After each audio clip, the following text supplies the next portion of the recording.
A few months ago, Kevin here made a video about Jesus being the greatest gift you will ever receive. And I made a video about how perhaps that isn't the case. Well, he got wind of that and decided I said hateful things about him, which I may have said some witty things I'd say to my friends. And so I'm going to try again and try really hard not to be mean about the person and just point out why the belief is silly.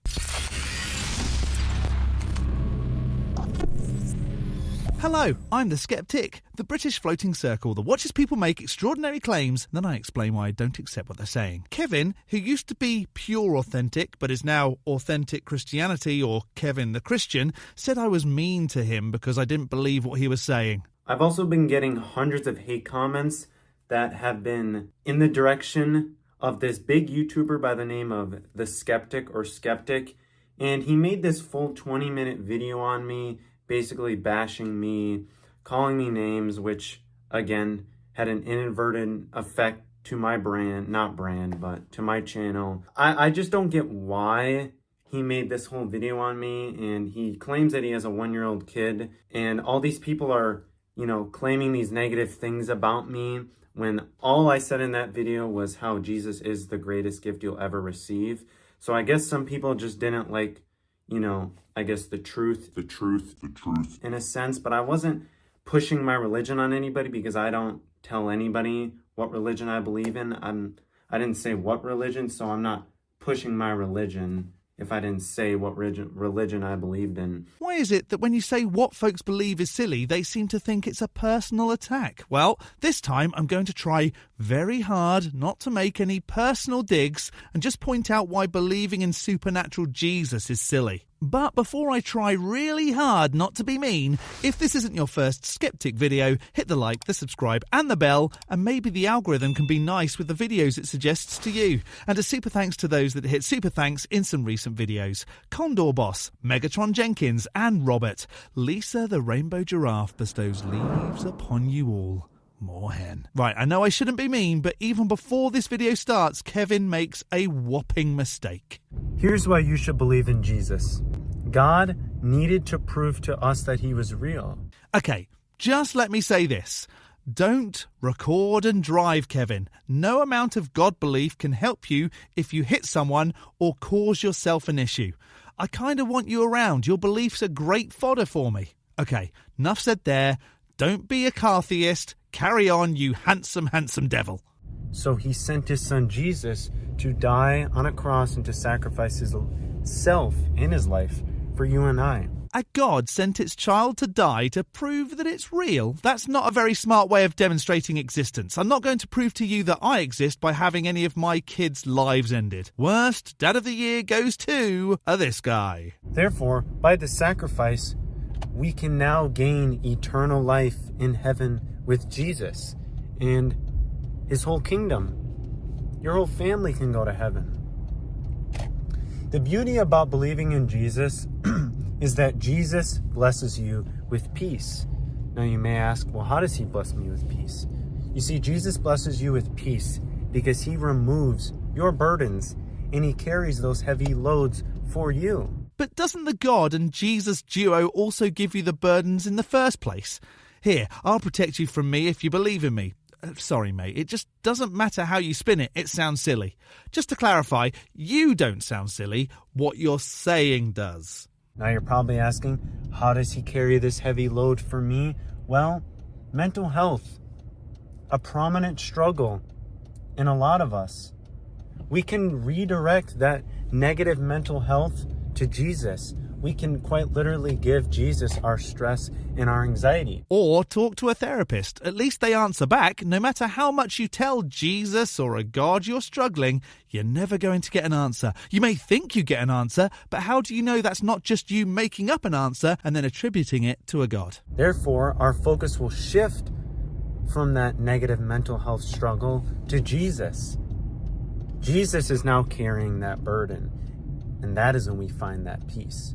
We also find peace with Jesus when we are grateful for what he's given us. You see, everything in your life is a beautiful blessing from him. Your house, your family, your friends, the water you get to drink, the food you get to eat. The cancer you get to have, the death you get to experience, the loss of a loved one taken too soon. Thank you, Jesus! Everything you do is a blessing. All the children you put in hospital because you love them so much. Oh no, wait. If Jesus can give all that but doesn't take it away, then Jesus is a jerk. Thank goodness supernatural Jesus doesn't exist. Everything in your life is a miracle. That's something that you should be thankful for. There are individuals out there that don't have a roof over their head, that don't get to eat warm meals every night, that don't get to shower, that don't have any family or friends. But that's their blessing from Jesus. It's funny how when you're in a place of privilege, it's a blessing from Jesus, but when you're struggling, you're just waiting for Jesus to bless you. Why do some folks get more blessed than others? Why are some folks so arrogant to think that they're more deserving? Obviously, I don't mean you, Kev. You totally deserve it. I'm talking about all those other arrogant assholes. You are very blessed. You're not just lucky. You're not just privileged. You are quite literally blessed. You should believe in Jesus because he will get you through any and every situation. What about those that lose their battles to cancer, to disease, their mental struggles? Never mind the fact that Jesus hasn't been demonstrated to be real. If you're going to say that Jesus will help you, but folks don't make it, what's the reasoning then? Unblessed by Jesus? So it doesn't love everyone? Saying that Jesus does all this stuff is a very blinkered approach. Now, whether that situation goes your way or not, the fact that you can get out of a situation points to how strong and capable God is. But Kevin, what if you don't? Does that mean that God isn't strong and capable, or doesn't want to because it's an arse, or doesn't do it because it doesn't exist? God can quite literally lift you up out of the mud and bring you to a better place. Why hasn't anyone ever floated out of mud then?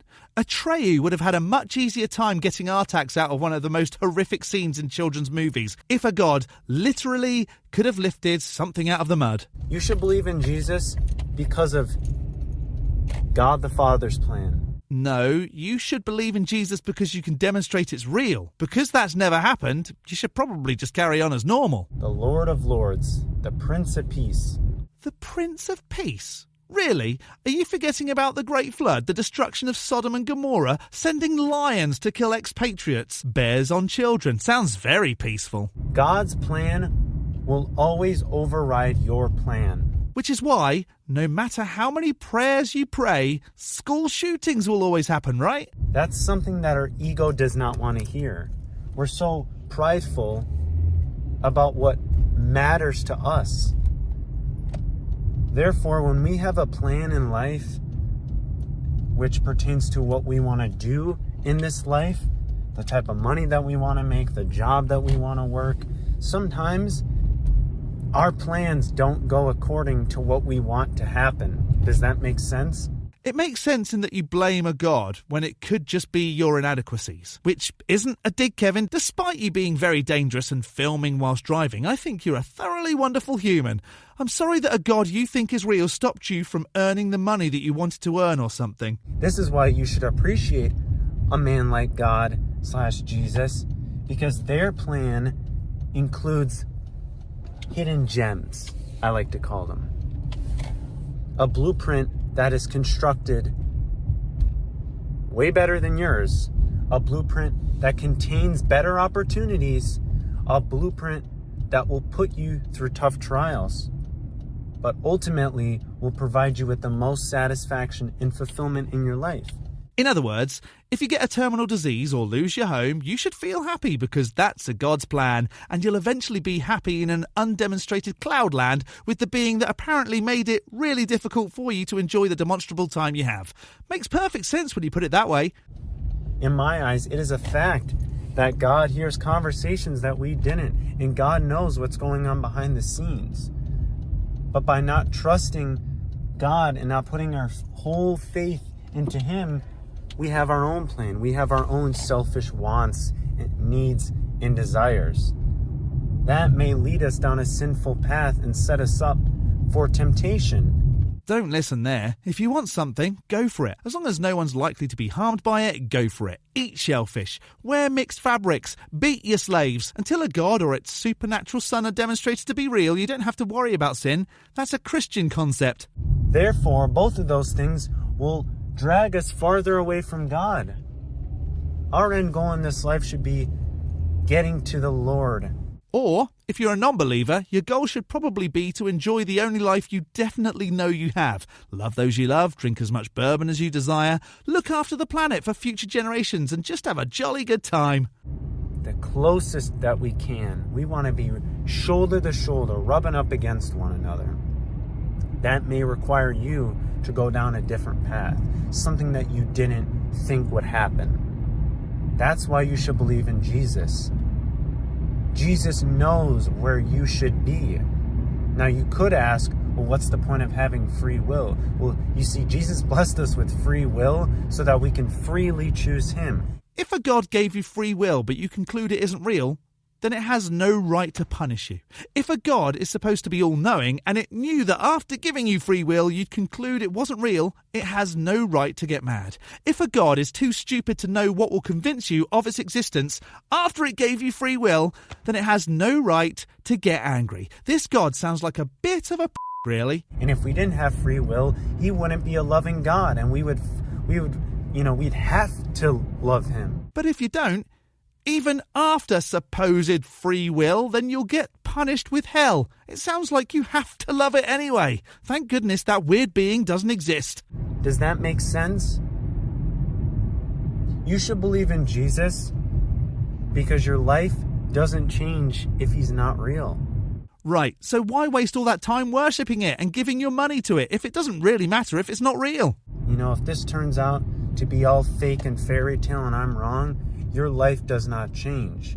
Though it does, because you start to enjoy what you know you have. You start to realise that judging people for their sexual preference or who they really are is really crappy of you. You start to care about what we have because there's no promise of an eternal afterlife. You stop owning and beating people and throwing children against rocks. However, I would think it would be logical and wise to follow something that only promotes love. It promotes positivity. It promotes care. It promotes growth. Not according to what I just said, it doesn't. Plus, saying it would have been better if a man wasn't born isn't loving. Wow, Jebus, what a terrible pretend son of a god. You see, when we give our lives to Jesus, we don't live for this world anymore. We live for something that is quite literally greater than ourselves. That also, quite literally, has never been demonstrated to be real, but it's just something you're taught to accept depending on which religion it is you follow. Living for Jesus will change you as a person. You will grow with God.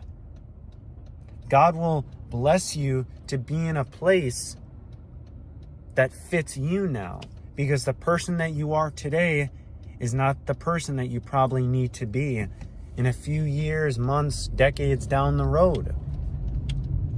You should believe in Jesus because Jesus will bless you with the right people in your life. But only if I believe in Jesus. Because I have a lot of great people in my life, will belief in Jesus change that? No thanks. Yet another reason not to accept Jesus got hammered one weekend. Jesus will also remove what is meant for you.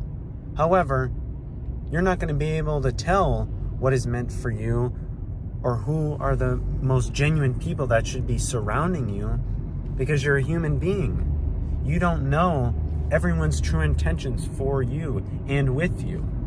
That's the beauty of Jesus. When these random friends that you've had for years just disappear from your life, that is an act from God. Or it could be that situations move people around and perhaps you're not the centre of the universe. Obviously, I don't mean you, Kevin, because I'm being nice to you. You are the centre of the universe. But everyone else, screw them. God, in my belief, removed these people from your life because they don't serve any purpose for you anymore. It's not up to others to serve a purpose for you, unless, of course, they're your slave or something. And if those folks also believed in a God, maybe the God moved you from their lives because you don't serve any purpose from them. Again, not you, Kevin. You could only ever serve purpose, obviously. So isn't that great to have? That beautiful gift where where you can say, God, remove whatever is bad for me. Remove whatever is tempting me or spreading negativity in my life.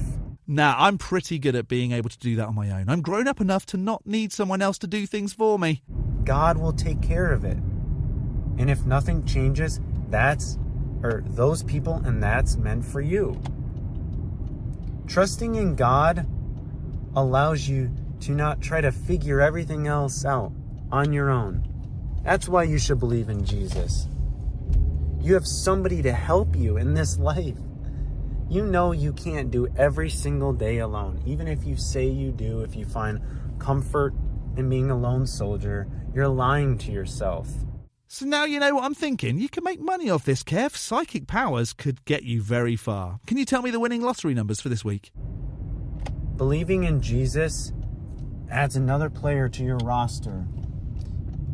You now have a 2-man squad that's going to run this world.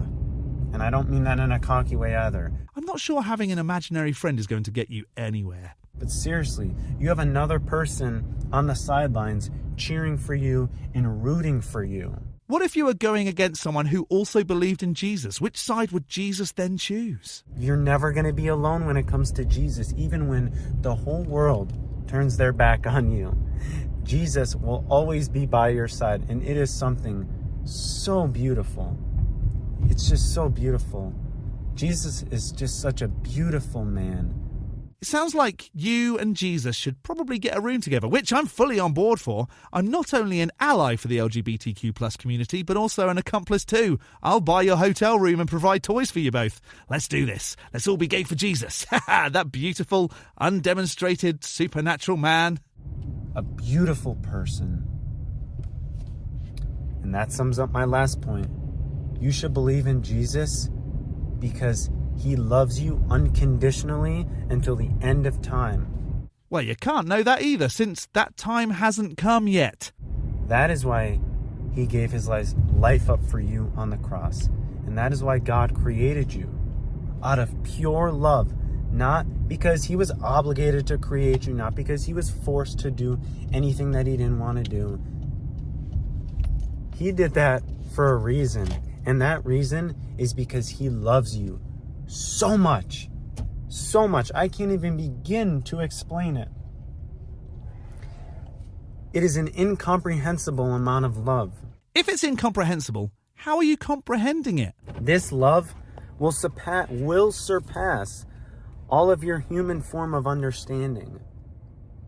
If you try to comprehend his love for you, you're going to leave yourself stressed out and confused because it's quite literally impossible to interpret God's love. Impossible, but you're still managing to do it. I guess you have magic comprehension powers then, Kevin, which, because I'm not being mean, is pretty cool. The magnitude of his love. Let me put it into perspective for you. Say me and you were out crossing a crosswalk in the city, and a car was barreling down the city street, and I pushed you out of the way so you didn't get hit. But then I got hit by the car. A logical person would come to the conclusion that I love you. An act isn't love. Impulse isn't love. An illogical person would say it was love. And I guarantee that you can see that love, and that's what Jesus did for you on the cross. Instead of you being up there on that cross, instead of you being tormented and abused and stabbed, Jesus took all that for you. Sure, almost 2,000 years before I was born, someone died for me, even though it knew I wouldn't ever accept its existence. Thank you, lack of indoctrination. It's absolutely ridiculous to think that is the reason some Roman men thought some madman deserved to be nailed, and not in the good way. He took your eternal punishment and bled for you. Always know that. Jesus loves you. You guys are all so beautiful and amazing. And remember, guys, be authentic. What is being authentic? Living your best life? Accepting things that are demonstrable? Looking for the truth? Joining you and the most beautiful man that supposedly ever lived for a night of passion at a Hilton hotel? I understand that Kevin thinks that folks should believe in Jesus, but nothing here gave a good reason to convince me it's worth it. Nor did anything convince me that supernatural magic child of invisible floating fairy in the sky is real. But maybe I missed something and you did see it. Let me know in the section below. I'm going to skeptic this as me still not accepting Jesus to be the Son of a God. A big thank you to this month's top level ticks on Patreon: Dark Ether Piao, Tamo, The Barely Bearable Atheist, George, Godless Granny, Addy Rockhart, The Enixes, Jakari, Elizabeth, Whiskey Tech Fred and Rick, as well as all the $3 base ticks. You can become a supporter on Patreon too at patreon.com/theskeptic. The link is in the description, along with links to all my other socials. Don't forget to hit the like button and subscribe if you haven't already. From me, the Skeptic, stay safe, keep thinking logically, and ask questions. Skepticism is the first step towards truth. See you next Saturday.